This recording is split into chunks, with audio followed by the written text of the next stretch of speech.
আসসালামু আলাইকুম। আমি নতুন আরেকটি কাজ নিয়ে এসেছি ফটোশপের ইলাস্ট্রেটর দিয়ে। আশা করি সবার ভালো লাগবে। আমি শিক্ষার্থীদের কাজগুলো দেখাইছি বিভিন্ন শেপের মাধ্যমে আনন্দ দেওয়ার জন্য চমৎকার চমৎকার কাজ করেছি, দেখলে ভালো লাগবে। আমি যাতে রেকর্ড করে রেখেছিলাম যাতে শিক্ষার্থীদের কাজ করার পরেও অন্য সময় আমি অন্য ক্লাসে দেখাতে পারি, যাতে সবার ভালো লাগে। আশা করি আপনাদেরও ভালো লাগবে এবং কাজেও লাগবে। শিক্ষার্থীদের আন্তরিকতার সাথে ক্লাসে ধরে রাখার জন্য আমি প্রত্যেক দিন ক্লাসের পরে একটা একটা সুন্দর সুন্দর কাজ দেখাই। সেগুলো রেখে দিয়ে আমি ভিডিও বানাচ্ছি যাতে আমার এই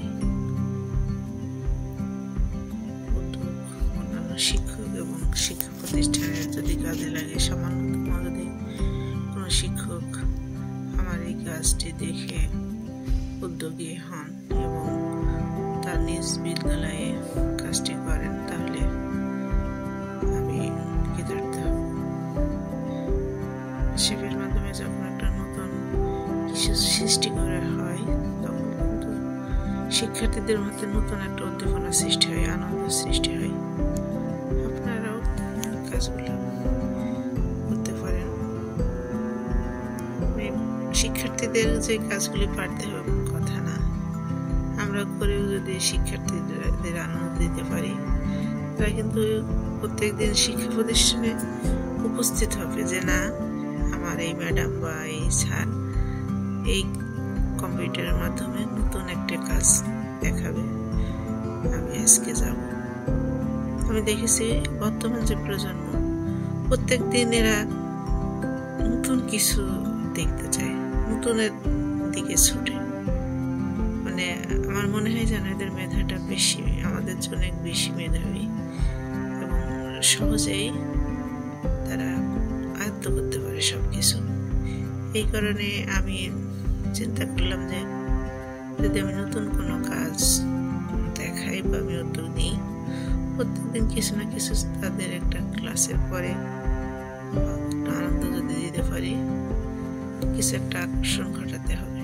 আমার এই সামান্য উদ্যোগ, আমার এই উদ্যোগ যদি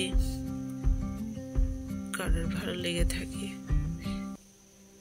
তারাও নিজ প্রতিষ্ঠানে এই উদ্যোগটি দেখাতে পারে এবং তাদেরও যদি শিক্ষা প্রতিষ্ঠানে কোনো রকম সমস্যা হয়, শিক্ষার্থীরাও উপস্থিত বা অনুপস্থিত থাকে, উপস্থিত হতে চায় না, মানে নতুন নতুন তাদের মতো করে শ্রেণী ওয়াইজ কোনো কাজ শিক্ষার্থীদের আকৃষ্ট করতে পারে, কাজের মাধ্যমে তারা প্রতিষ্ঠান মুখী করাতে পারে।